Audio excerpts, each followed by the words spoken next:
Son las 7:30, nos quedan unas páginas tremendas, apasionantes. Voy a compartir pantalla con vosotras para que recordemos un poco el capítulo y dónde estamos, ¿no? Lo que estamos leyendo.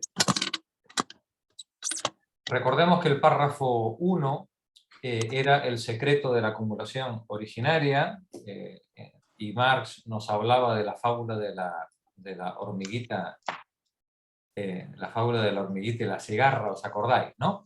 Y cómo, pues, en el ideario de los fantasmas del liberalismo era siempre, pues, el ahorro pasado y la abstinencia, el sacrificio de la abuelita, del abuelito, lo que había permitido la acumulación de capital que permitía poner en marcha el circuito de acumulación. En el párrafo 2 vimos que realmente ese pasado idílico no se basaba en otra cosa que en una expropiación brutal de la población rural, sobre todo en el interior de los países en los que se desarrolló el capitalismo, una expropiación de la población rural despojándola de sus medios de producción y sus medios de subsistencia. A esta población rural se la despoja de la tierra y se la transforma en una masa mendicante alrededor de los pequeños grupos poblacionales que se van generando alrededor de las parroquias. El párrafo 3 trataba de la legislación sanguinaria que se puso en marcha a partir de ese momento en contra de esa masa mendicante de expropiados y que a partir de los siglos XIII, XIV, XV empezó a funcionar de forma implacable contra todos aquellos que no querían someterse a la disciplina del trabajo asalariado o la venta de su fuerza de trabajo a quienes se la quisieran contratar.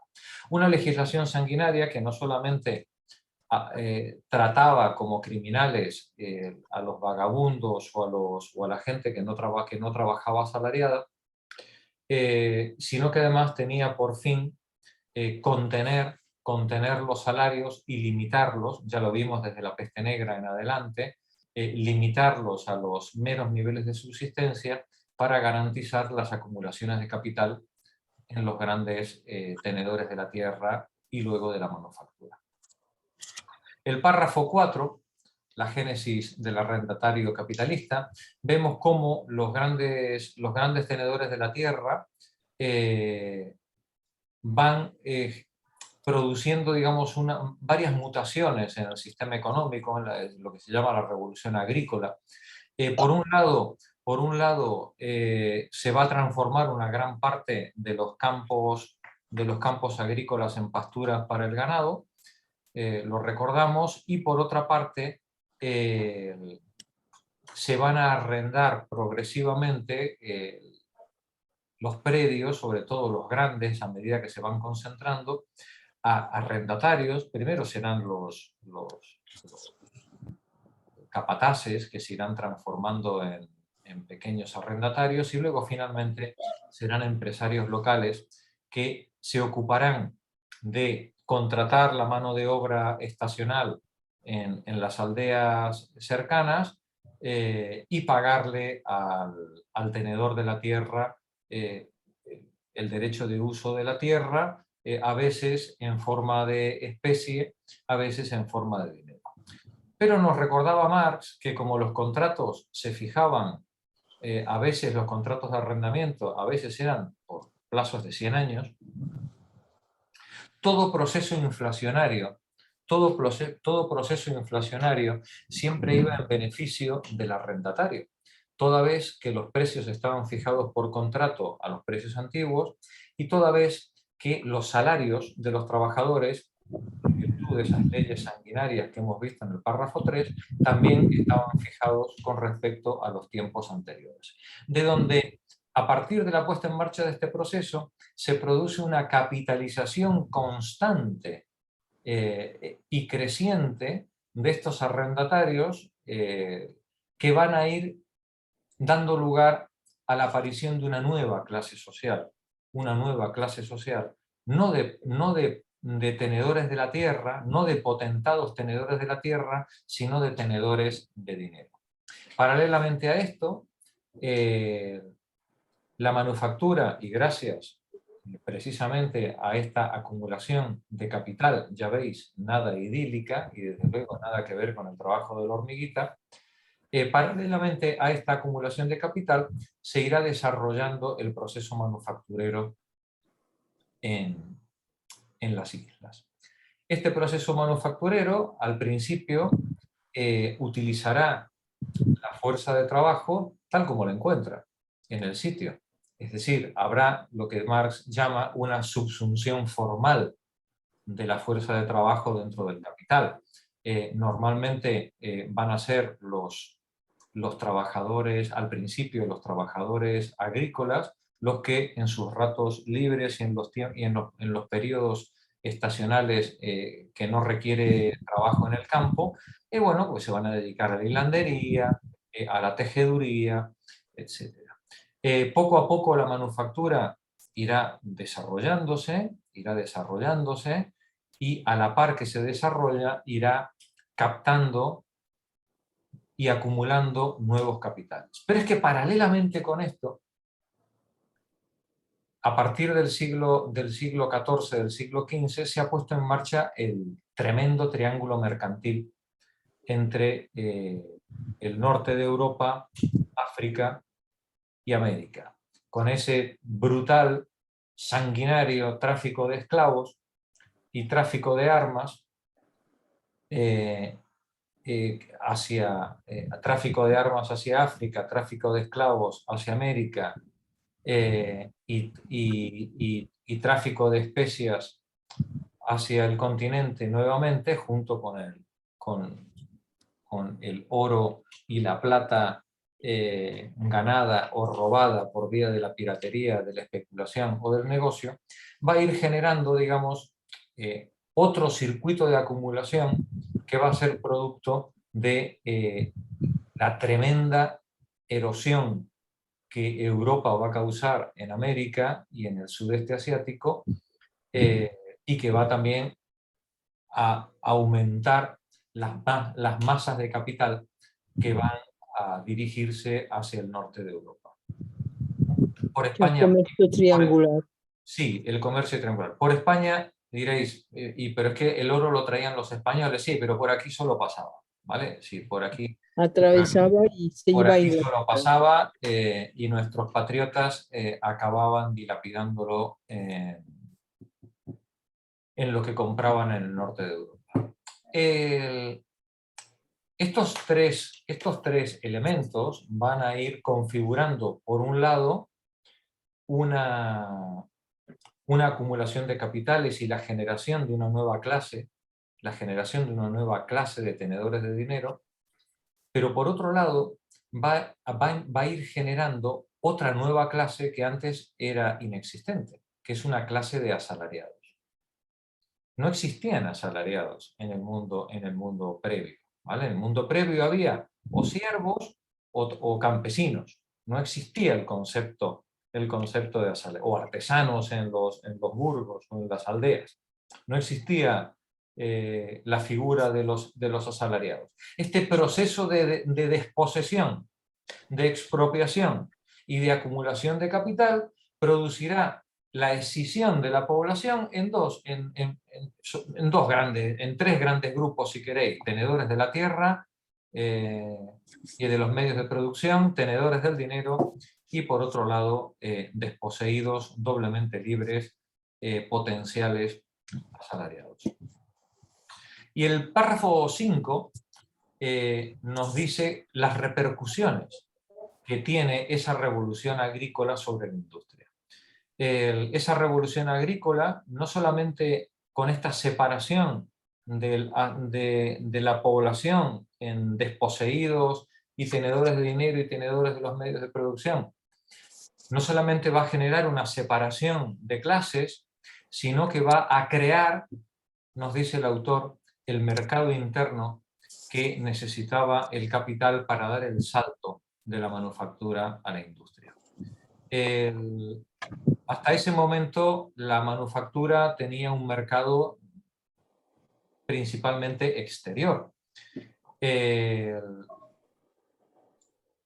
campesino proveía prácticamente a todo lo que necesitaba, no era un consumidor de los productos mercantiles ni un consumidor de los productos manufactureros. Cuando se separe, cuando el capitalismo sea capaz, este capitalismo naciente, sea capaz de separar a la masa de población en estas dos o tres grandes figuras,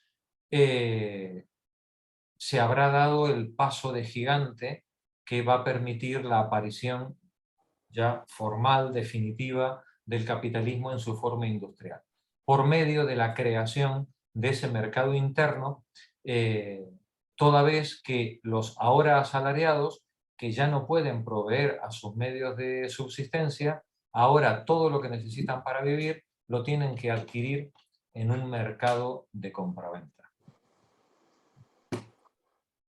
Y así es como aparece nuestro capitalista industrial. Un capitalista que no podía aparecer sin capital y no podía aparecer sin mano de obra disponible para trabajar. Y, oh casualidad, Dios ha puesto en sus manos ambas cosas. ¿Vale? El capitalista sale... Pura casualidad. Una casualidad, sale por la puerta de su casa, ¿no? Y dice, oh, quiero montar una fábrica. ¡Qué casualidad! Tengo el capital para hacerlo, ¿no? Me lo dio mi abuelita, dice él, ¿vale? Lo heredé de mi abuelita. Y mira hacia un lado y dice, pero claro, yo no me voy a manchar las manos trabajando. O necesito gente que trabaje para mí. O qué casualidad, en la puerta de mi casa hay un montón de gente dispuesta a trabajar para mí. Y además... Voluntariamente. Y además voluntariamente. Son libres, Marí, son libres. Sí, sí. Porque no son siervos. No son siervos. Claro, no son siervos como antes. Son gentes libres que pueden firmar un contrato de igual a igual conmigo y trabajar conmigo en la fábrica. En plan de igualdad, ¿eh? Totalmente, totalmente. En plan completamente de igualdad. Jorge, yo leí una cosa que también me parece importante. En esa época, antes toda la energía era con el agua y el viento, los molinos, etc. Y en ese momento surge el carbón y las máquinas. Claro, y pueden tener todo concentrado en las ciudades. Así es. Cambia la cosa, ¿no? Así es. La industria que en la época de la manufactura es una industria principalmente rural, la pequeña manufactura existente se tiene que situar donde están los molinos, de agua, en los cursos de los ríos, tal. A partir de 1720, 1740 y sobre todo cuando Watt desarrolle la máquina de vapor con el cilindro de doble impulso, a partir de 1780 se producirá la gran revolución, porque a partir de ahora yo puedo poner la fábrica allí donde tenga un motor de vapor, y el motor de vapor lo puedo poner en cualquier sitio. Ya no estoy condicionado por las condiciones geográficas que haya en mi comunidad, sino que allí donde yo quiera montar la fábrica, habiendo trabajadores, ese sí, hacen falta trabajadores, habiendo trabajadores doblemente libres, entonces el motor de vapor me permite poner la fábrica donde yo quiera, efectivamente. Bien, pues ya vemos cómo a lo largo de estos siglos se va produciendo una tremenda revolución, tal que cuando hablamos de la revolución industrial no es propiamente un inicio sino es el fin. Cuando nosotros hablamos de la Revolución Industrial en 1780, es una fecha arbitraria con la fabricación, con la invención de la máquina de vapor de doble impulso, pero que es el final de un larguísimo proceso sanguinario de expropiación, despojo, expulsión, esclavitud, comercio de armas, genocidio, colonización, imperialismo, piratería, a lo largo y ancho del mundo. Y en las páginas anteriores que estábamos leyendo, a donde nos habíamos quedado en la 946. En las páginas anteriores habíamos visto que la última vuelta de tuerca de todo este sistema de expolio colectivo es el sistema de deuda pública. ¿Lo recordáis? Cómo pues, en el siglo, sobre todo a lo largo del siglo XVIII, se desarrollan los sistemas de deuda pública por los cuales los estados, que venían ya endeudándose desde el siglo XVI con los tenedores de dinero, a partir del siglo XVIII, los estados con los bancos prácticamente son uña y carne, ¿vale? Hasta el extremo de que el príncipe, el monarca, no puede hacer nada sin contar con financiación. Esa financiación siempre, por supuesto, es a crédito, y los estados se transforman en unas gigantescas vacas lecheras para ser ordeñadas por los prestamistas, que son los que van a colocar el capital a interés siempre a bien recaudo con sus príncipes para poder hacer las políticas públicas. ¿Y qué políticas públicas son las que van a hacer los príncipes? Hombre, sanidad y educación va a ser que no, ¿vale? Las políticas públicas que se van a llevar adelante van a ser políticas imperialistas, guerra, y sobre todo expansión de la capacidad industrial, de la capacidad económica de las propias clases dirigentes, de los que dominan, de los que controlan el Estado. De donde los estados se van a transformar en los avalistas. Los estados, fijaos qué paradoja, se van a transformar en los avalistas de los negocios privados. Es decir, privatización de los beneficios y socialización de las pérdidas. No sé si os suena, ¿vale? Porque es que tampoco ha cambiado mucho la cosa en los últimos 200 años, ¿vale? Si seguimos siempre en la misma historia. Es decir, los estados funcionan como avalistas de los grandes intereses corporativos y privados, y en esa función de avalistas es lo que Marx tan magistralmente definió en el manifiesto como el consejo de administración de las grandes empresas, ¿no? Cuando dice, bueno, pues los estados no es otra cosa que el consejo de administración de las grandes empresas, de las grandes corporaciones. Y cuando estas grandes empresas, grandes corporaciones, necesitan un ferrocarril, por ejemplo, ¿no? O hacer un puerto, no sé si os suena, porque creo que ahora vamos a hacer un puerto también por aquí, ¿verdad? Es decir, cuando hace falta hacer, por ejemplo, un puerto, que dices, oye, hay que invertir, ¿no? Oh, Dios, ¿de dónde va a salir el dinero? Quieto, parado.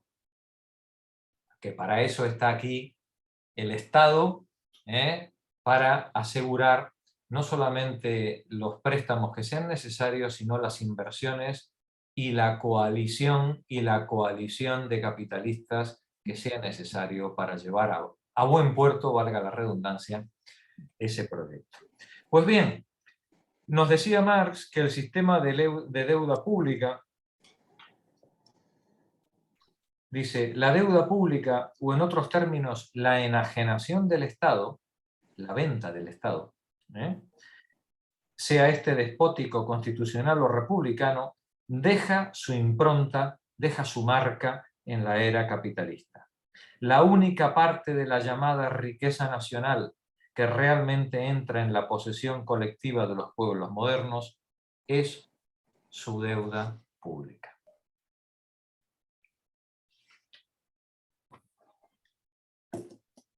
Y después de ver este hermoso sistema de extracción de leche de las ubres de la vaca sagrada del Estado, ahí no se iba a quedar nuestros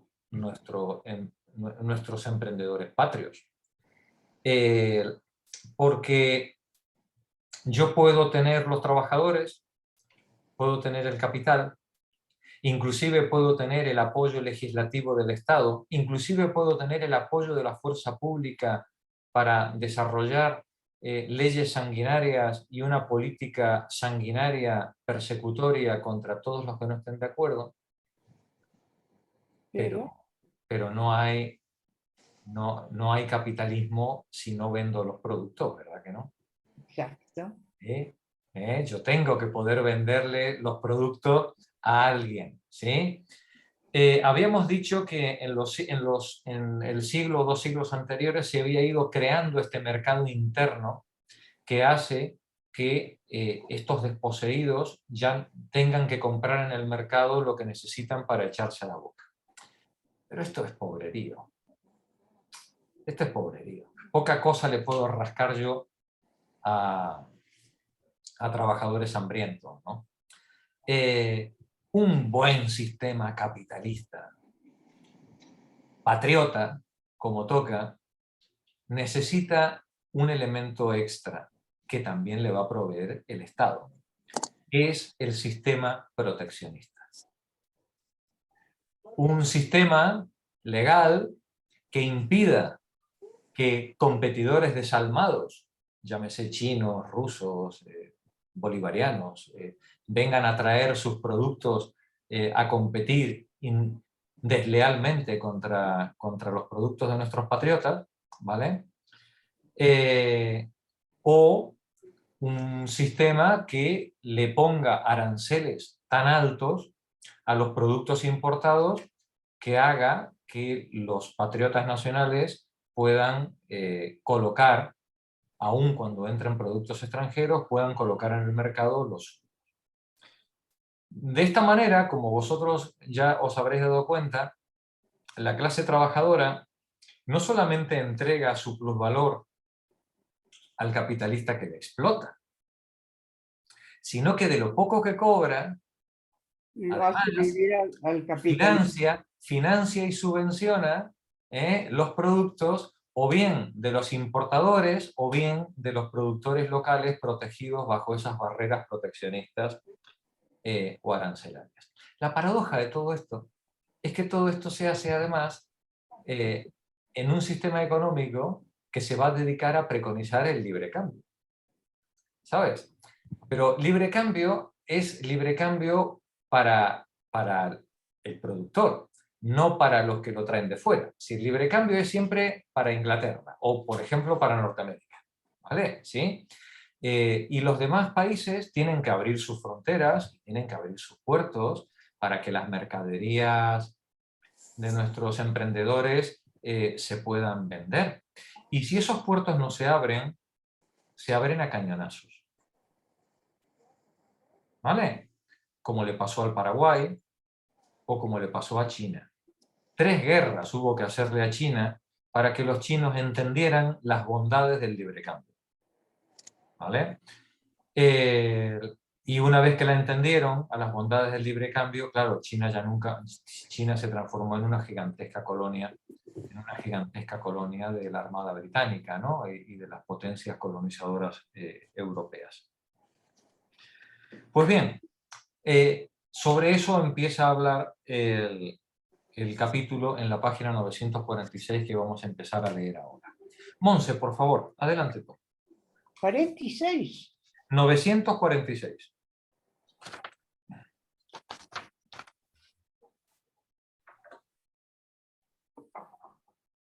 El sistema proteccionista era un medio artificial de fabricar fabricantes, de expropiar trabajadores independientes, de capitalizar los medios de producción y subsistencia nacionales, de abreviar por la violencia la transición entre el modo de producción antiguo y el moderno. Los estados europeos se disputaron con furor la patente de este invento y una vez que hubieron entrado al servicio de los fabricantes de plusvalor, no solo esquilmaron al propio pueblo, indirectamente con los aranceles protectores, directamente con primas a la exportación, etc.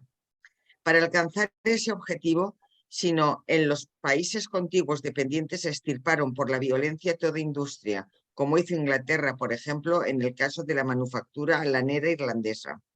O como hizo, por ejemplo, Inglaterra en India, ¿no? Si vamos a destruir toda la industria para que no haya competencia, ¿no? Para que no tenga la nuestra competencia. Continúa, por favor. El sistema proteccionista era un medio artificial de fabricar fabricantes, de expropiar trabajadores independientes, de capitalizar los medios de producción y de subsistencia nacionales, de abreviar por la violencia la transición entre el modo de producción antiguo y el moderno. Los estados europeos se disputaron con furor la patente de este invento y una vez que hubieron entrado al servicio de los fabricantes de plusvalor, no solo esquilmaron al propio pueblo, indirectamente con los aranceles protectores, directamente con primas a las exportaciones, etcétera, para alcanzar ese objetivo, sino en los países contiguos dependientes extirparon por la violencia toda industria, como hizo Inglaterra, por ejemplo, en el caso de la manufactura lanera irlandesa. En el continente europeo, siguiendo el método de Colbert, el proceso se había simplificado considerablemente. Aquí, el capital originario del industrial fluía directamente del erario público. ¿Por qué?, exclama Mirabeau. Ir a buscar tan lejos la causa del auge manufacturero de Sajonia antes de la Guerra de los 7 años. 180 millones de deuda pública. Una de las diferencias importantes que hay entre el inicio capitalista inglés y el inicio capitalista en el resto de Europa es precisamente esto. El capitalista inglés normalmente se considera que ha empezado prácticamente de forma privada. La acumulación de capitales empieza prácticamente de forma privada. El resto de Europa no va a funcionar así. El resto de Europa va a funcionar con una fuerte intervención estatal a través de los sistemas de deuda pública, ¿vale? De hecho, podemos dividir el capitalismo en dos grandes fases, ¿no? Un capitalismo de primera generación, que es el modelo inglés, nada más, y luego un capitalismo de segunda generación, que el exponente principal puede ser Francia o Alemania, especialmente Alemania, o Japón, ¿no? En el que el Estado interviene de lleno en la construcción de esa clase capitalista que va a generar primero las grandes infraestructuras, por ejemplo, ferrocarriles, minería, carbón, acero, acerías, transporte, comunicaciones, ¿no? Son todos los medios que va a poner en marcha el Estado a través del sistema de deuda para facilitar, digamos, el nacimiento de su capitalismo, ¿no? En Inglaterra no va a ser así. El origen va a ser un origen a lo largo de varios siglos, tal como lo vinimos describiendo en los capítulos anteriores. Continúa, Monse, por favor. Sistema colonial, deudas públicas, impuestos abrumadores, proteccionismo, guerras comerciales, etc. Estos vástagos del periodo manufacturero propiamente dicho experimentaron un crecimiento gigantesco durante la infancia de la gran industria. El nacimiento de esta última fue celebrado con el gran robo herodiano de los inocentes. El gran robo herodiano de los inocentes, ¿no? Nos dice en la nota A que tenéis abajo, como la Marina Real, las fábricas reclutan su personal por medio de la leva, ¿no? Como si fueran soldados, ¿no? Continuamos. Sir Francis Morton Eden, tan impasible ante las crueldades que conlleva la expropiación de la población rural, a la que se despoja de sus tierras desde el último tercio del siglo XV hasta los tiempos de ese autor, a finales del siglo XVIII, que con tanta complacencia se congratula por ese proceso necesario para establecer la agricultura capitalista y la debida proporción entre las tierras de labor y las pasturas, no da pruebas de la misma perspicacia económica. Por el contrario, en lo que respecta a la necesidad del robo de niños y de la esclavitud infantil para transformar la industria manufacturera en fabril, y para establecer la debida proporción entre el capital y la fuerza de trabajo. Afirma Eden, quizás merezca la atención del público la consideración de si una manufactura cualquiera que, para ser operada con éxito, requiere que se saqueen cottages y workhouses en busca de niños pobres con el objeto de hacerlos trabajar durísimamente por turnos durante la mayor parte de la noche, robándoles el reposo. De si una manufactura que además mezcla montones de individuos de uno y otro sexo, se divide de diversas edades e inclinaciones, de tal manera que el contagio del ejemplo tiene necesariamente que empujar a la depravación y a la vida licenciosa.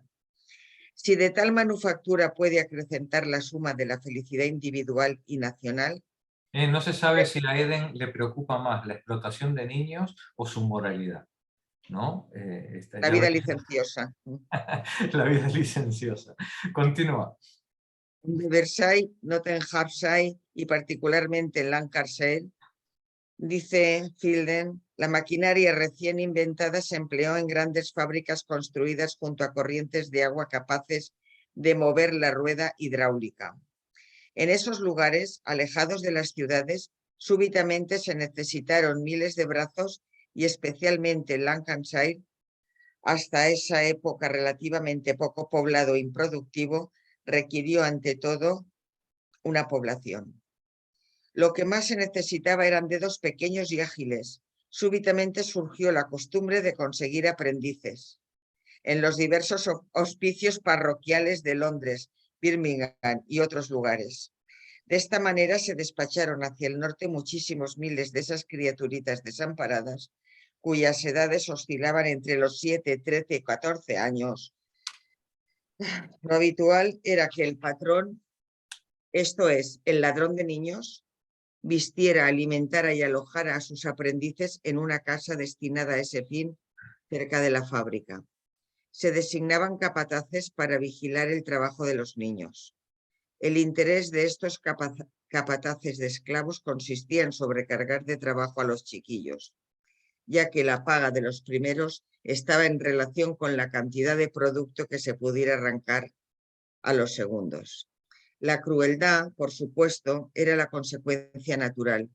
En muchos distritos fabriles, particularmente en Lancashire, esas criaturas inocentes y desvalidas, consignadas a los patrones de fábricas, eran sometidas a torturas más atroces. Collons, esto es duro. Se las atormentaba hasta la muerte con el exceso de trabajo, se las azotaba, encadenaba y torturaba con los más exquisitos refinamientos de crueldad. En muchos casos esqueléticas, a fuerza de privaciones, el látigo las mantenía en su lugar de trabajo y hasta en algunos casos se las empujaba al suicidio. Los hermosos y románticos valles de Derbyshire, Nottingham, no sé qué, y Lancashire, ocultos a las miradas del público, se convirtieron en lúgubres páramos de la tortura y a menudo del asesinato. Las ganancias de los fabricantes eran enormes, pero lo mismo no hizo más que acicatear su hambre rabiosa propia de ogros.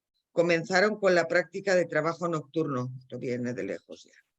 Esto es, después de dejar entumecidos por el trabajo diurno a un grupo de obreros, tenían pronto otro grupo para el trabajo nocturno. Los del turno diurno ocupaban las camas recién abandonadas por el grupo nocturno y viceversa. Es tradición popular en Lancashire que las camas nunca se enfriaban. Es tremendo, popular. Tremendo texto. Tremendo texto. Lee por favor la nota 246, que es la cita, porque veis que esto no lo escribe Marx, él está aquí citando a otro autor. ¿Vale? Al Fielden, sí. John Fielden, el curso de la factoría tal cual. Como la máquina de vapor trasplantó las fábricas antes construidas junto a caídas de agua rurales, instalándolas en el centro de las ciudades, el arbitrista de plusvalor, afanoso de renunciamiento, encontró ahora a mano el material infantil y ya no fueron necesarias las remesas forzadas de esclavos procedentes de los workhouses. cuando Sir Robert Peel, padre del ministro de la plausibilidad, presentó en 1815 su proyecto de ley de protección a la infancia, Harris Horner, lumbrera de la Comisión de los Metales Preciosos y amigo íntimo de Ricardo, declaró a la Cámara Baja: es notorio que entre los efectos de un fabricante quebrado como parte de la propiedad se anunció públicamente la subasta y se adjudicó una banda, si se le permite usar esa expresión, de niños de fábrica. La fábrica se vendía junto con los niños. Continúa. Se adjudicó una banda de niños de fábrica, sí, iban todos juntos.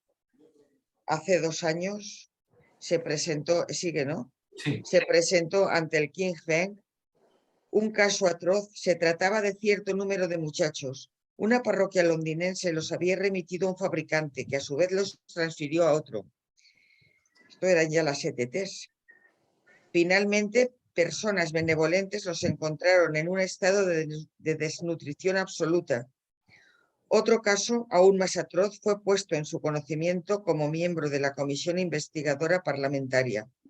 Hace no muchos años, en un convenio entre una parroquia londinense y un fabricante de Lancashire, se estipuló que el comprador debía aceptar por cada 20 niños sanos un idiota. Sí, la compraventa de los niños como si fueran parte de la herramienta, ¿no? Es decir, luego nos escandalizamos del tráfico de personas, ¿no? de la trata de seres humanos, ¿no? Esto era lo que hacía Inglaterra, esto era lo que hacían los patriotas ingleses con sus propios conciudadanos. ¿Vale? Pero en 1800, no hace tanto. Sí, no, claro, no hace tanto. No. Eso sí, eran todos muy cristianos, ¿no? Todos muy cristianos. Alfonso, por favor, continúa tú.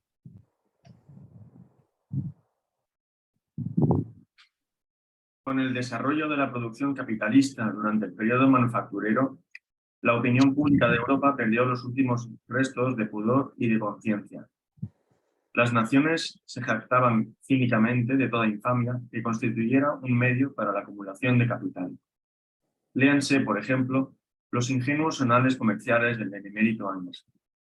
En ellos se celebra con bombos y platillos, como triunfo de la sabiduría política de Inglaterra, en el que en la paz de Utrecht ese país arrancara a los españoles, por el Tratado de Asiento, el privilegio de poder practicar también entre África y la América Española la trata de negros, que hasta entonces solo efectuaba entre África y las Indias occidentales inglesas.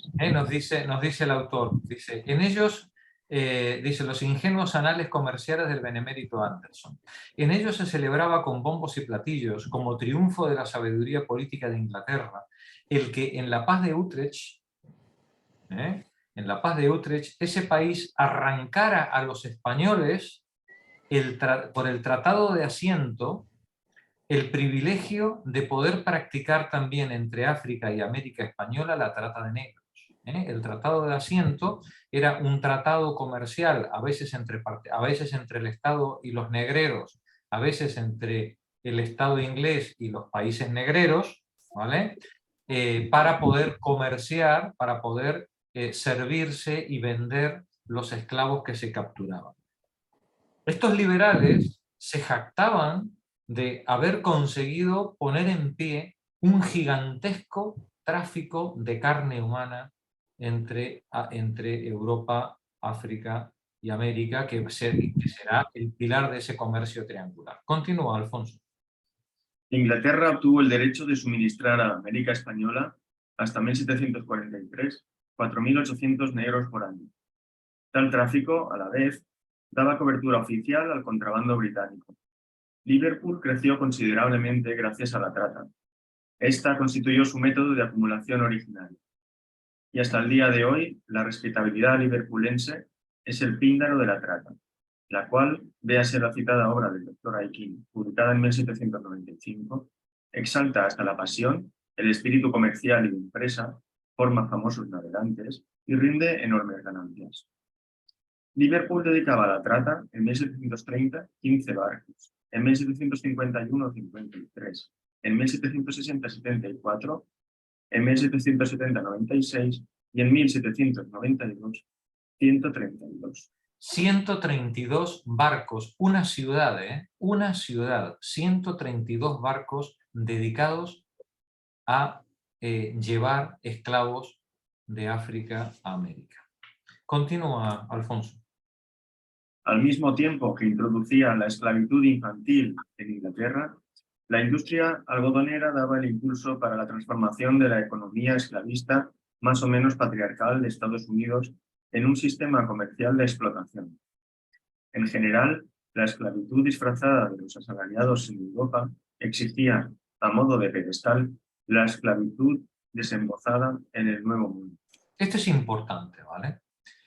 La esclavitud disfrazada de los asalariados en Europa exigía, dice a modo de pedestal, yo diría que a modo de cortina de humo, ¿no? Exigía esa esclavitud disfrazada, una esclavitud desembosada, real, en el Nuevo Mundo, de manera que el asalariado europeo pudiera decir, no, pero yo soy libre, yo no soy un esclavo, yo trabajo porque quiero. Además le dice a su patrón, oye, que yo trabajo porque quiero, que yo no soy tu esclavo. Continúa, Alfonso. Tantos esfuerzos se requirieron para asistir al pacto de las leyes naturales eternas que rigen al modo capitalista de producción, para consumar el proceso de escisión entre los trabajadores y las condiciones de trabajo, transformando en uno de los polos los medios de producción y de subsistencia sociales y capital, y en el polo opuesto, la masa del pueblo en asalariado, en pobres laboriosos, libres. Ese producto artificial de la historia moderna. Si el dinero, como dice Auger, viene al mundo con manchas de sangre en la mejilla, el capital lo hace chorreando sangre y lodo, por todos los poros, desde la cabeza hasta los pies. Hasta los pies. Ya vemos esa acumulación, qué bases idílicas, ¿no? Eran las que tenía y resultó que no era el trabajo de la hormiguita. Lee, por favor, la nota. Un momentito, Jorge. Sí, es que al nombrar el Tratado de Utrecht, es que no tengo la visión porque me estoy mirando yo todo el rato y me pongo nerviosa.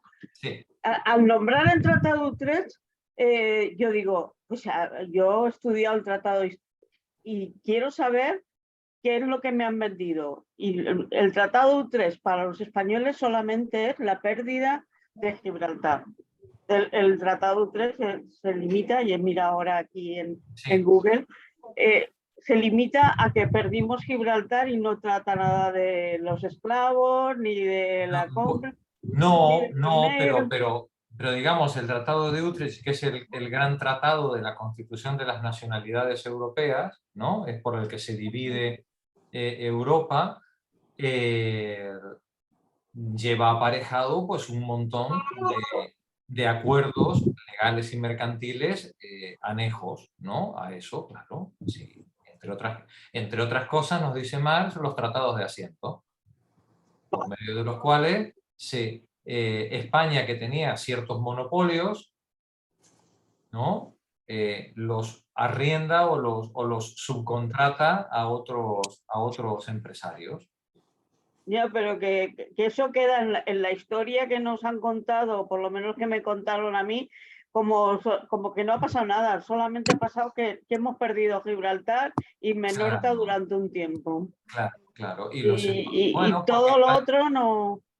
Claro, porque tú la historia que leíste es la historia rosa, ¿no? Claro. Era historia negra más bien, pero bueno. Sí, bueno, la negra la leíamos en América, ¿no? Aquí se vende la rosa, ¿no? Y ahora con el torero me imagino que ya será más que rosa. De luces, será una historia de luces. Luces y colores. De luces, no, pero de color. Es que, digo, bueno, ¿en qué ignorancia he estado yo sabiendo que he estudiado una cosa? No, pero bueno. Que por encima y que ignorante soy, ¿no? No, ¿qué va, Mar? No, como todos, ¿no? Pero... Lo que pasa es que son tratados de una enorme envergadura que afectan a miles de cuestiones y a ti solamente te cuentan las 4 que que les interesa. Ya os pasaré luego un artículo sobre la paz de Utrecht para que veáis alguna parte de las ramificaciones, ¿no? De las enormes ramificaciones de esa... Gracias y perdón. De nada. Lee por favor, Alfonso, la nota 250. El capital, dice un redactor de la Quarterly Review, huye de la turbulencia y la refriega y es de condición tímida. El dinero es cobarde, diríamos hoy, ¿no? El capital es de condición tímida, ¿vale? Continúa. Esto es muy cierto, pero no es toda la verdad. El capital experimenta horror por la ausencia de ganancia o por una ganancia muy pequeña, como la naturaleza siente horror por el vacío. Si la ganancia es adecuada, el capital se vuelve audaz, un 10% seguro, y se lo podrá emplear donde quiera, 20% y se pondrá impulsivo, 50% y llegará positivamente a la temeridad, por 100% pisoteará todas las leyes humanas, 300% y no hay crimen que lo arregle, aunque corra el riesgo de que lo ahorquen. Cuando la turbulencia y la refriega producen ganancias, el capital alentará una y otra. Tremendo, tremendo párrafo, ¿eh? Tremendo párrafo. ¿Qué vigencia tiene, no? 300%. Sí, es un decir. Es decir, que cuanto más ganan, más tiranos, más miserables y más despóticos. Y no hay genocidio, y no hay genocidio que les detenga. Exacto. Es decir, que no es que se vuelven más humanos para repartir, sino todo lo contrario. Todo lo contrario, ¿vale? Si la ganancia es adecuada, dice el párrafo, cuando la turbulencia y la refriega producen, es decir, si hay que generar guerras civiles, golpes de Estado, matanzas, guerras, lo que haga falta, el capital alentará una y otra. Lo prueban, dice el autor, el contrabando y la trata de esclavos. Y podríamos decir hoy, y lo prueban todas las guerras, los golpes de Estado, los asesinatos, la persecución de líderes sindicales, de líderes campesinos. Donde hay ganancia, nadie está salvo. Miriam, por favor, continúa. Jorge, a ver, es que yo, a ver si quiero... Yo tengo la impresión de que cuando se acumula determinada cantidad, a partir de la cual llega un momento en que el que la tiene ya no decide, es como si el dinero razonara por sí mismo y te impusiera el dinero. Y tú no tienes más remedio que someterte, porque es tanto lo que te juegas que a partir de eso ya eres tú el pelele, porque es quien te controla, es la cantidad que es tan grande y tan compleja que no tienes más remedio que ya razonar como razona el capital. No sé si me explico. Sí, te explicas perfectamente. Lo asombroso de todo esto es que esto ya lo veía Aristóteles. Cuando él decía que no había que confundir crematística con economía. La economía era la producción de bienes y servicios que necesitaba la comunidad. La crematística era el comercio y la ganancia por la ganancia. Pero digo, y el peligro, perdón un momentito, el peligro de la crematística es que no tiene fin. Así como la economía tiene fin, que es la satisfacción de la necesidad, cuando tú has satisfecho la necesidad, ya no tiene sentido seguir acumulando mercancías ni seguir acumulando nada porque la necesidad ha quedado satisfecha. En un sistema comercial siempre se puede acumular más. Es infinito. Y en la medida en la que su proceso es inacabable, socava las condiciones de convivencia de la comunidad. Cualquier persona que haya reflexionado sobre este problema llega siempre a la misma conclusión. No hay mayor peligro para una comunidad que un sistema de intercambio a través de la ganancia. Y el capitalismo no es más que el culmen, la quinta esencia de un sistema histórico de intercambio que tiene por todo fin la ganancia. Socava los pilares de la comunidad y la destruye. Y esto es una evidencia para quien lo quiera ver, Julián. Pero a su vez, la sociedad, por ejemplo, estoy pensando en el entierro de Berlusconi y, por ejemplo, de la reina Isabel. Son dos ejemplos de dos personas que tienen su poder, parece ser que depende de los miles de millones que parece que tienen acumulados. Y la sociedad, en vez de enseñarte de que eso es tan venenoso para una sociedad, entonces lo aplaudimos, entierro de Estado, a 20 días para hacer un protocolo para la reina Isabel, que todas las capitales del mundo vengan a postarse y a arrodillarse y admiren tal. Estamos en una sociedad en la que, en vez de decir, puesto que tenemos la experiencia de que la acumulación de cierta cantidad de dinero impide que el sujeto que la posee ya controle sobre ella y es ella la que te controla a ti, vamos a imponer una cantidad a partir de la cual que creemos como ensayo que es la adecuada, y el que gane más de eso a partir se lo quitamos.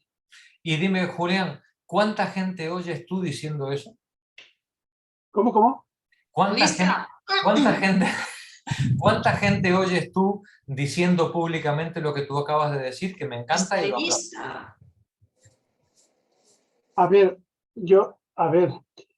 lo que yo te digo es que yo con pequeñas cantidades, una vez acumulas determinadas cantidades pequeñas... Te he entendido perfectamente, Julián. La pregunta es, ¿cuánta gente tú conoces o oyes en la televisión o en la calle o en la universidad que digan lo que tú estás diciendo? No, yo te lo digo como una especie de deducción y de las experiencias y de la información que voy teniendo, y que resulta que así como, por ejemplo, se prohíbe el alcohol, se prohíbe las drogas porque envenenan tal y tal, ¿por qué no se dice es que como ganes más de esto es que te vuelves loco y empiezas a querer más y más y más y al final nos los a joder a todos? Contra la propiedad privada no se puede hacer nada porque te cortan. O sea, imposible. La realidad es que el capital ha sido capaz de montar una campaña de marketing magnífica. Y nos ha vendido la moto de que el exceso de bienestar de unos pocos redunda en beneficio de la comunidad. Y es lo que la mayoría de la gente de forma crítica se acepta porque es el marco moral en el que ha sido educada. ¿Cómo se cambia eso? Pues con muchas cosas. Una, por supuesto, teniendo el gobierno. Dos, una vez que lo tienes, usarlo bien. ¿Vale? Pero desde luego, como no tienes el poder, un gobierno que intente hacer eso va a durar muy poco, ¿vale? Como estamos viendo, ¿sí? Bien, entonces, además, lo que tienes que es discutir ese poder. Lo que diríamos en el lenguaje moderno, discutir esa hegemonía, ¿vale? ¿Y cómo se discute esa hegemonía? Bueno, cambiando ese marco. Y para cambiar el marco conceptual en el que nos movemos, hace falta una práctica política ciudadana. Esto no se arregla ni con libros, ni con conferencias, ni con ministros. Esto se arregla con una praxis, con una práctica cotidiana, en la que la gente se reúne a hablar, a discutir y a compartir sus ideas, discrepando, llegando a acuerdos. Ese es el movimiento social que tenemos la responsabilidad de poner en marcha con las herramientas que tenemos. Y no nos vale que ahora digamos, no, pero es que ahora no tenemos los medios. Mala suerte. La política no se hace con los medios ideales. La política se hace con lo que tienes. Hay que hacer marcha. Y nuestra responsabilidad es, con lo que tenemos, desde donde estamos, cómo construir una práctica, una praxis social colectiva que nos permita ir discutiendo, haciendo cosas unas con otras e ir construyéndonos una nueva manera de entendernos y de leer el mundo. Hacer eso es la responsabilidad de nosotras. Ponerlo en marcha es la responsabilidad de nuestros dirigentes.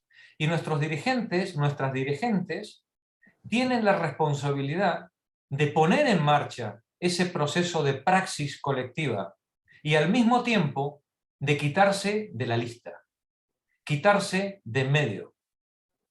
Porque no hay praxis colectiva que se haga de forma vertical. Para que la praxis colectiva pueda dar lugar a una nueva manera de ver el mundo, tiene que hacerse desde abajo. La labor de los líderes, de las lideresas, es capitanear ese proceso, ponerlo en marcha y disolverse en él. Y ahora veremos si somos capaces de hacerlo. Pero ¿sabes qué, Jorge? Perdona que te diga que una persona con frialdad le puede decir, mira, ninguna persona que tenga 50.000 millones en propiedad actualmente, ni siquiera $1 millón, va a permitir cualquier tipo de intento, cualquier conato, a la mínima se siente agredido, se ponen de acuerdo e impiden cualquier tipo de proceso de pacificación. Totalmente de acuerdo. Viene el deseo, pues sí. Por eso hace falta la fuerza de los muchos, como nos dice Marx, para expropiar a los pocos. Ya. No, esto no es una cuestión que se pueda hacer ni de forma individual ni con liderazgos carismáticos. Hace falta la fuerza y la convicción y la práctica colectiva de las muchas para poder hacer frente a los pocos. Ese es el reto, Julián. Y quien no lo entienda, seguirá equivocándose. Y seguiremos equivocándonos hasta que no seamos capaces... Hay que leer a la sí. ¿Cómo dices, María? Yo decía que hay que volver a leer a la Boétie, la servidumbre voluntaria. Por supuesto, por supuesto. Hay que leer siempre, hay que leer muchas cosas. Pero más que leerlas, María, hay que leerlas juntas. Aplicarlas. Hay que leerlas juntas. Pero Jorge, el poder tiene unos medios de comunicación que domina, tiene en sus manos el modelo educativo que evita todo esto. Quiero decir que hay una serie de realidades objetivas actualmente que dificultan eso, ¿no? Totalmente. Por eso tenemos que salirnos de ese entorno y hacer una praxis social. El salirnos solo depende de nosotros, tenemos que tener mucha fuerza. Y para tener esa fuerza está todo eso que lo impide. O sea claro. Es muy complicado. Entiendo yo que es muy complicado, ¿no? Claro. Ni te digo Espartaco cuando se quiso levantar, lo complicado que era. Pero yo te digo, Jorge, por ejemplo, perdona que insiste, y ya termino. Con el actual mecanismo que actualmente se puede dar, actualmente en el mundo, cada minuto o cada hora, los que más tienen se están multiplicando por 2, por 5, por 10, la cantidad... Cada minuto, o sea que cada hora o cada día o semana que tardamos, ese proceso aumenta en intensidad y en frecuencia. Y, es decir, si vamos esperando, uno puede pensar, cuando más tardemos, más poder van a tener, más fuerza y más se van a resistir y no vamos a poder hacer nada porque llegará un momento en que dentro de un año tendrán 10.000, dentro de año y medio tendrán 40.000 y después, si se mueren, se lo dan al hijo o a la hija, y el hijo va a hacer el mismo proceso. O sea, que quiero decir que estamos en un panorama que dices, no podemos hacer nada. Y cuando más tardemos, en vez de forzar más fuerza tener los de abajo, más poder tienen los de arriba. Porque al año, si tenían 10 millones, resulta que han cogido 20. Pues estamos tardando en poner en marcha nuestros procesos asamblearios. Y espero que nuestras lideresas, nuestros líderes no los torpedeen. Vale. Porque efectivamente, cada vez la cosa pues, se pondrá más difícil. Claro que sí. ¿Vale?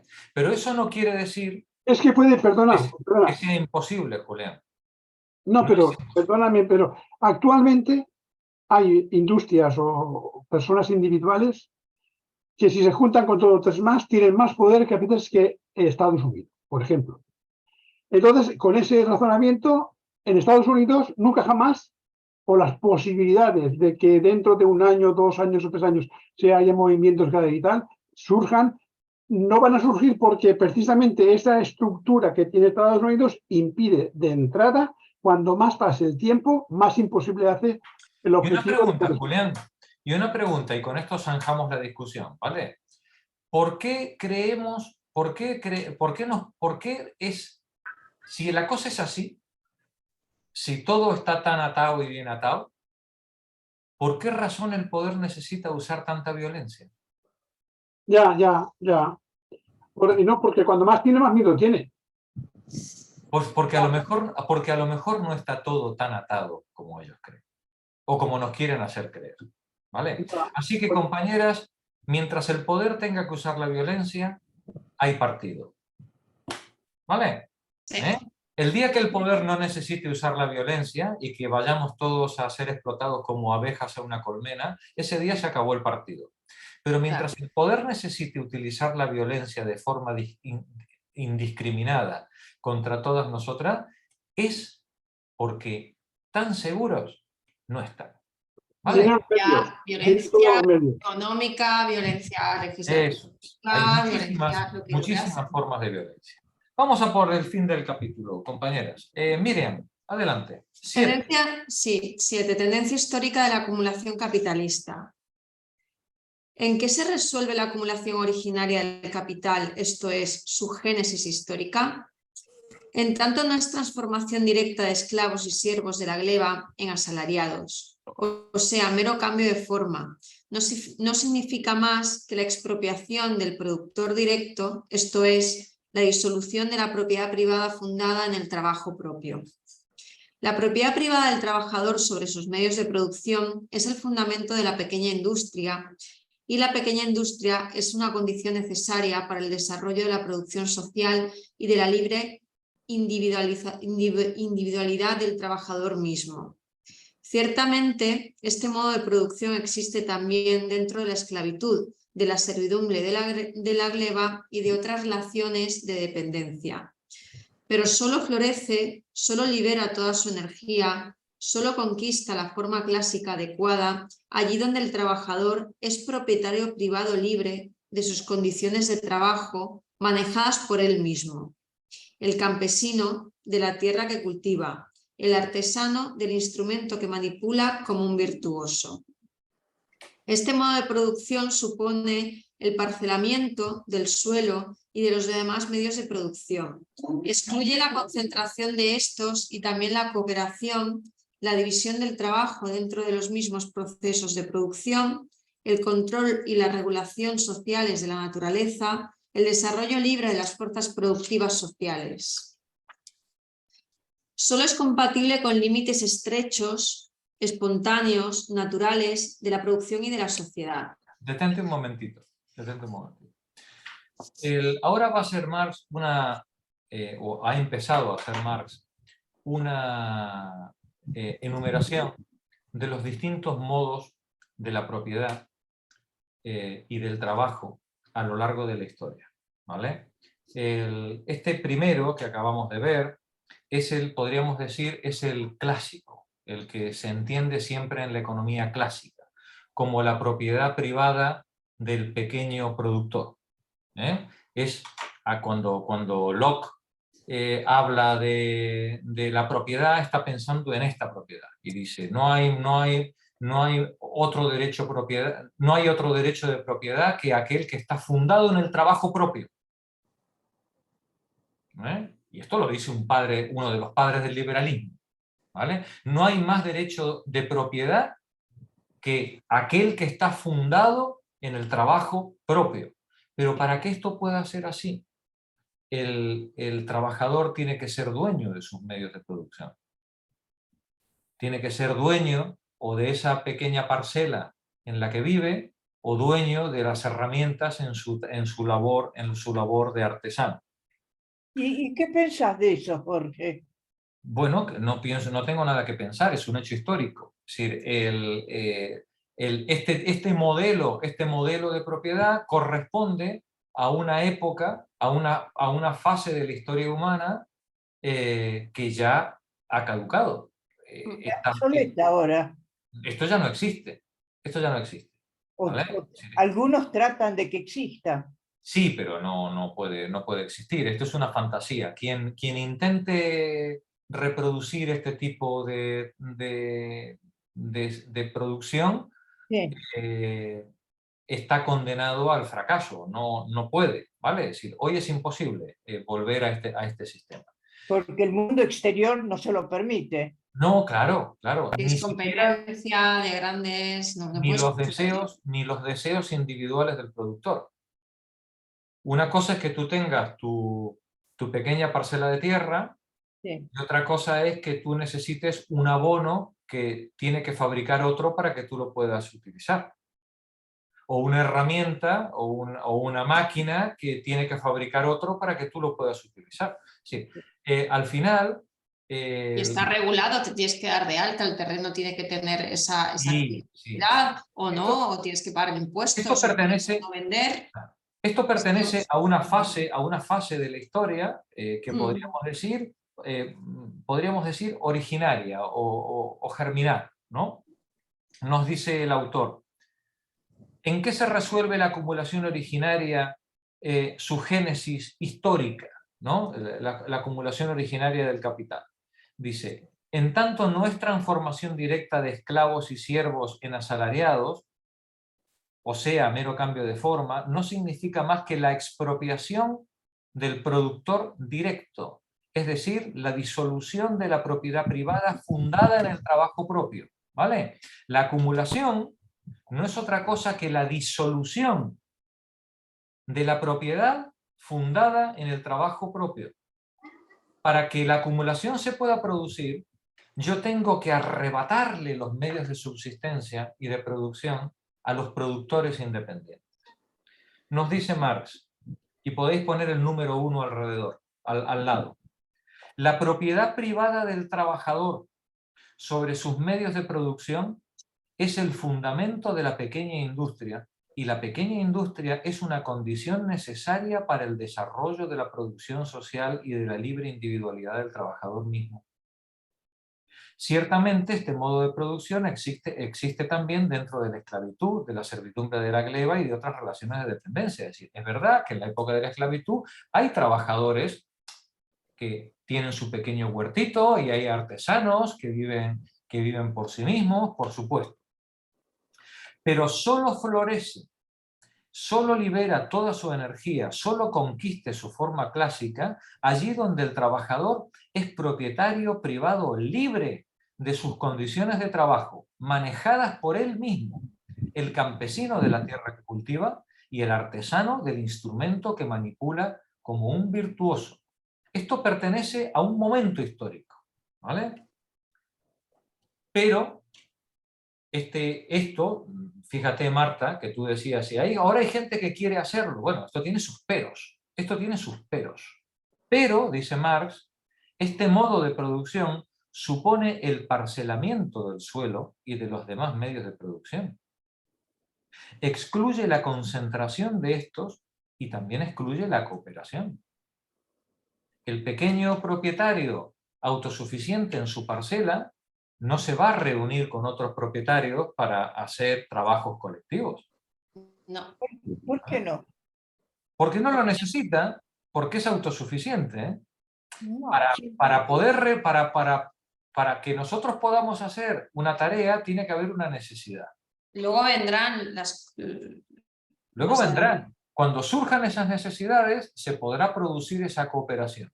Pero en principio, de forma abstracta, este modelo productivo que separa a los productores, al mismo tiempo, bueno, pues pone límites a la cooperación entre ellos. Dice, y pone límites a la división del trabajo y al control y a la regulación de la naturaleza, al desarrollo libre de las fuerzas productivas sociales. Solo es compatible con límites estrechos, espontáneos, naturales de la producción y de la sociedad. Es decir, un sistema productivo basado en este tipo de productor independiente, los lazos comunitarios y cooperativos que se puedan producir son muy limitados. Son muy limitados. Los habrá, pero muy limitados y sobre todo sujetos a las necesidades que se presenten al grupo en cada momento. Vamos a ver la segunda fase de este proceso. Continúa, Miriam. Ahora podéis poner al lado de este párrafo el número 2. Al alcanzar cierto grado de su desarrollo, genera los medios materiales de su propia destrucción. A partir de ese instante, en las entrañas de la sociedad, se agitan fuerzas y pasiones que se sienten trabadas por ese modo de producción. Este debe ser aniquilado y se lo aniquila. Su aniquilamiento, la transformación de los medios de producción individuales y dispersos en socialmente concentrados y por consiguiente la conversión de la propiedad raquítica de muchos en propiedad masiva de unos pocos y por tanto la expropiación que despoja de la tierra y de los medios de subsistencia e instrumentos de trabajo a la gran masa del pueblo. Esa expropiación terrible y dificultosa de las masas populares constituye la prehistoria del capital. Comprende una serie de métodos violentos, de los cuales hemos pasado revista solo aquellos que hicieron época como métodos de la acumulación originaria del capital. La expropiación de los productores directos se lleva a cabo con el vandalismo más despiadado y bajo el impulso de las pasiones más infames, sucias y mezquinamente odiosas. Detente un momentito. ¿Vale? Esta segunda, digamos, estos productores pequeños, al final su fuerza deriva de la propia fuerza de sus brazos. Y están sujetos pues, a todas las incertidumbres que la vida a la que la vida les somete, ¿no? Y entonces, este sistema de producción, nos dice Marx, pues al final tiene el tiempo contado. Porque antes o después, el pequeño productor le vendrá mal una cosecha, la vaca se le enfermará, le vendrá una plaga en las plantas, la mujer saldrá mal del parto o fallecerá en el parto, él tendrá una enfermedad, se romperá una pierna. Antes o después, este sistema de producción falla. Y el productor pequeño, que está solo o con escasos lazos de cooperación y ayuda a su alrededor, ya no puede hacer frente a su mantenimiento. Y entonces se queda con su campito el de al lado, o el de más allá. Y esto, que a nivel individual nos parece algo muy pequeño, a nivel colectivo es una tendencia. Todo el mundo tiene dificultades. Y en la medida en la que todo el mundo tiene dificultades, se producen procesos de concentración y de acumulación de propiedad. Esto lo venimos viendo desde la época de la Mesopotamia, en la Grecia clásica, en la Grecia antigua. Estos procesos de acumulación de propiedad que son el resultado de la expropiación lenta pero continua de los pequeños productores en manos de otros que van creciendo de forma desmesurada. Y cuanto más crecen los que van acaparando, más débiles y más frágiles se encuentran los pequeños productores que quieren sobrevivir en el régimen anterior. Y entonces dice Marx, pero este proceso no es un proceso natural, ¿no? Este proceso, aparte de esta desgracia personal que pueda tener, se ve ayudado, sembrado, regado por la violencia con la que los acaparadores van expulsando a los más débiles de sus tierras y de sus medios de producción.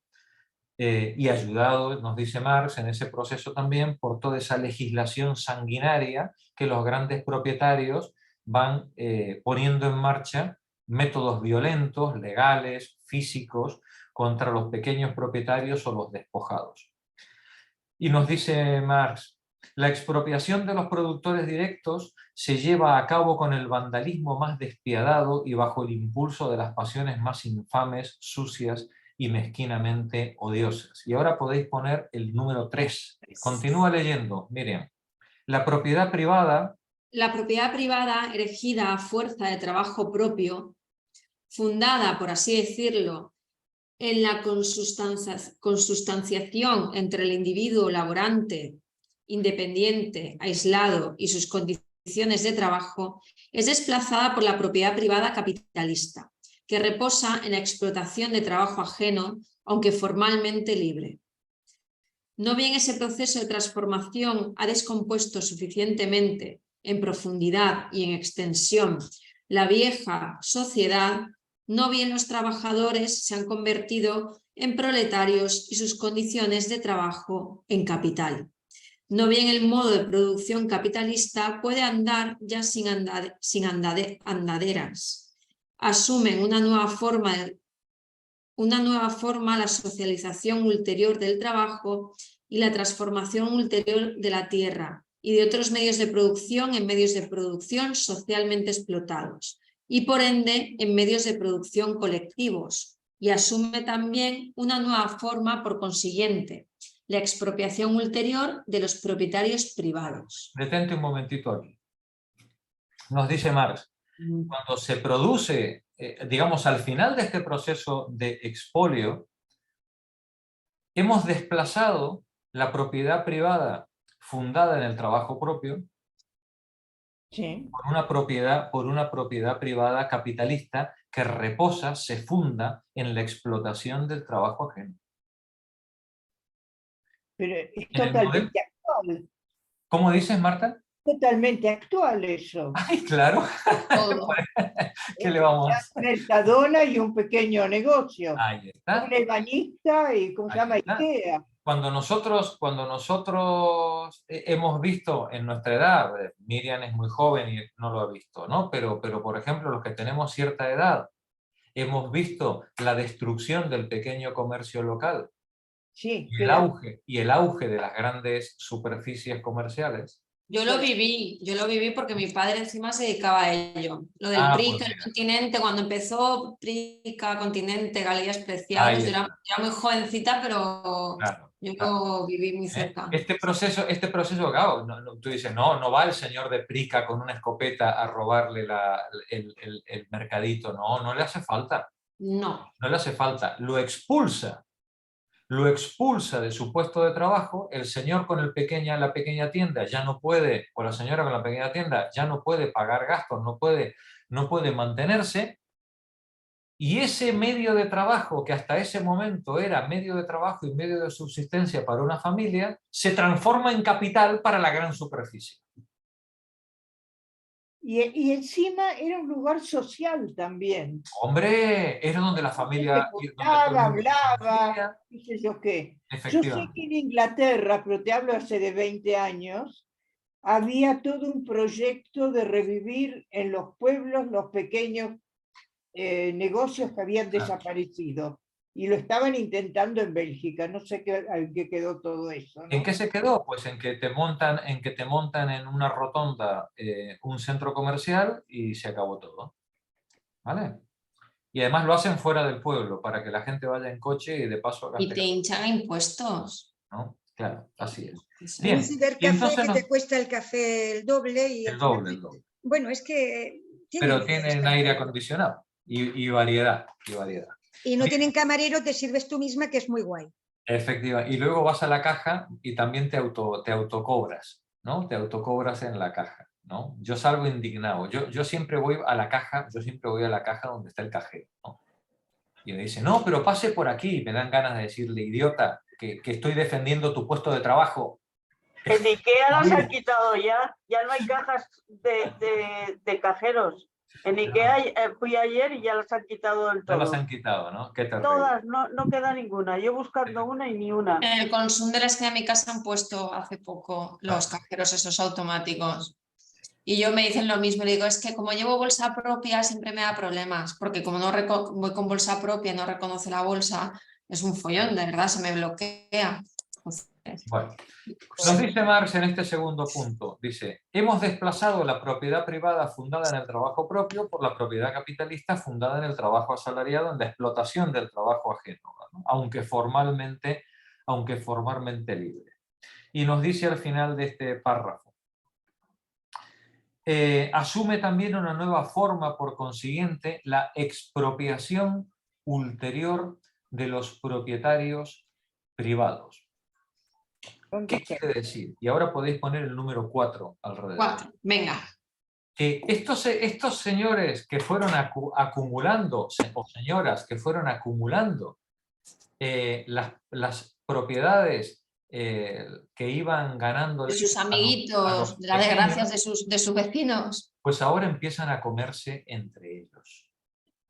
Ahora empiezan a comerse entre ellos. El que debe ser ahora expropiado no es ya el trabajador que labora por su cuenta, sino el capitalista que explota a muchos trabajadores. Continúa, Miriam. Esta expropiación se lleva a cabo por medio de la acción de las propias leyes inmanentes de la producción capitalista, por medio de la concentración de los capitales.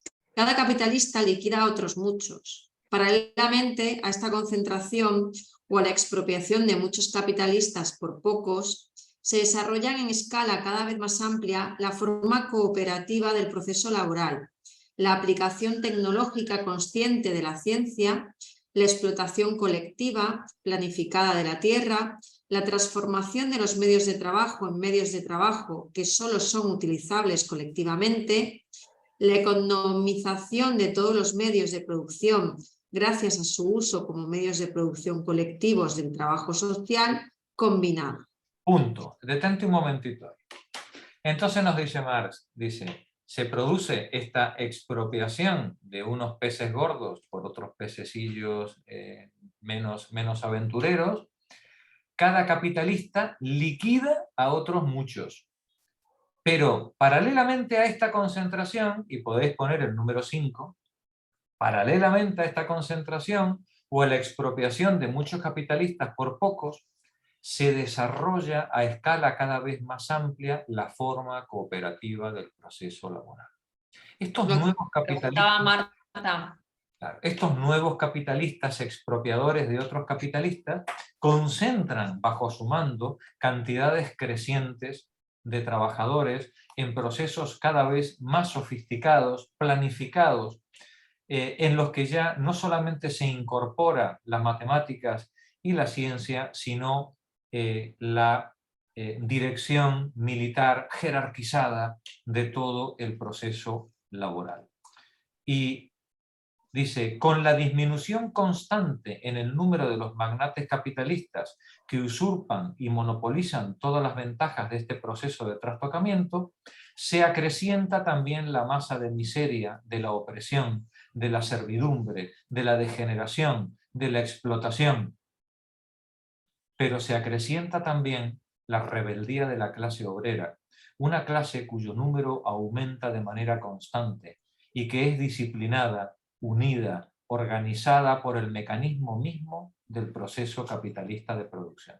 Y ahí se equivocó Marx. Ahí se equivocó. Dice, pero ahora lo vamos a analizar.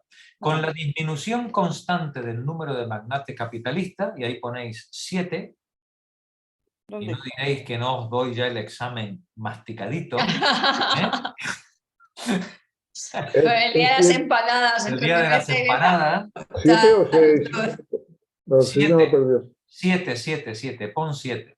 Ahora os diré por qué. El 6 lo hemos saltado, a mí el 6 me falta. Sí, porque tenéis la nota D a pie de página, que es la que yo considero la 6. En la D dice, se agrega el entrelazamiento de todos los pueblos en la red del mercado mundial y con ello el carácter internacional del régimen. La globalización. La globalización. 6. Muy bien, ya tienes un positivo. Point. 6. Entonces, repito la lectura. Cada capitalista liquida a otros muchos. ¿Dónde estamos? Me hago un lío con esto. arriba, en el punto 5, cada capitalista liquida a otros muchos, y paralelamente a esta concentración o la expropiación de muchos capitalistas por poco, se desarrolla en escala cada vez más amplia la forma cooperativa del proceso laboral, la aplicación tecnológica, consciente de la ciencia, bla, bla, bla, bla, bla, bla, bla, bla, bla. Y llegamos al punto D, y el entrelazamiento de todos los pueblos en la red del mercado mundial y con ello el carácter internacional del régimen capitalista. Punto 6. Y seguimos arriba. Con la disminución constante en el número de magnates capitalistas que usurpan y monopolizan todas las ventajas de este proceso de trastocamiento, se acrecienta la masa de miseria, de la opresión, de la servidumbre, de la degeneración, de la explotación, pero se acrecienta también la rebeldía de la clase obrera, una clase cuyo número aumenta de manera constante y que es disciplinada, unida y organizada por el mecanismo mismo del proceso capitalista de producción. Esto, que para Marx era una evidencia, para el capitalismo también lo fue.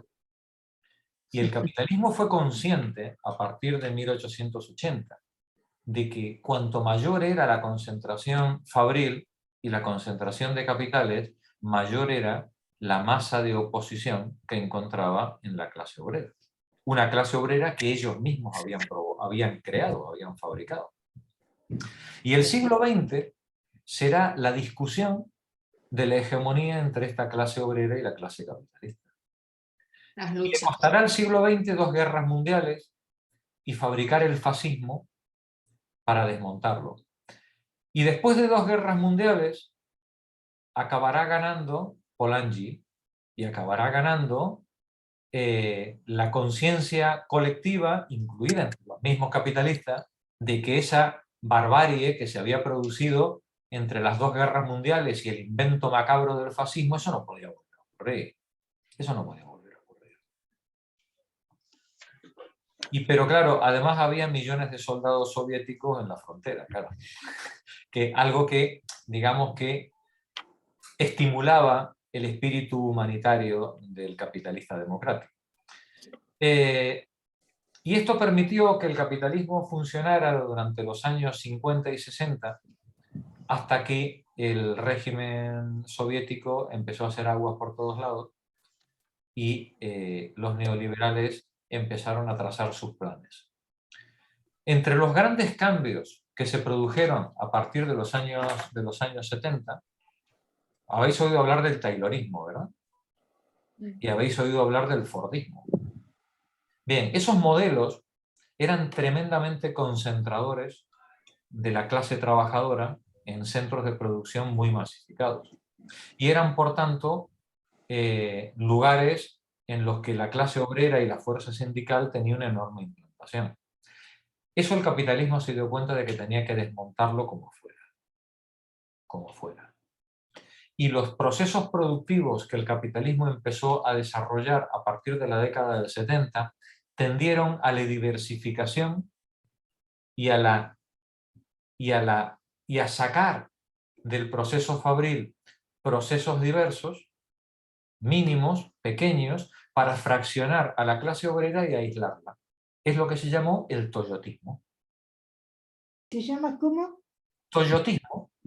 Un modelo de subcontratación o de sacar fuera del proceso central elementos de fabricación, de manera que la fábrica se transforma solamente en sitios de montaje. Pero ya las concentraciones de obreros son cada vez más pequeñas y los procesos sindicales son más fácilmente manejables. Es más, puedo externalizar la producción, puedo lanzar partes de la producción fuera de mi país, con otras leyes laborales. Y fraccionar a la clase obrera, dividirla, incomunicarla e incapacitarla para poder tener acciones colectivas de gran impacto. Además, es el momento de aparición del neoliberalismo, cuando las clases dirigentes en la década del 70 descubren que el principal enemigo que tienen para su proceso de acumulación de capital La democracia. es la democracia. No solamente hay que disipar las fuerzas sindicales, hay que disipar las fuerzas políticas.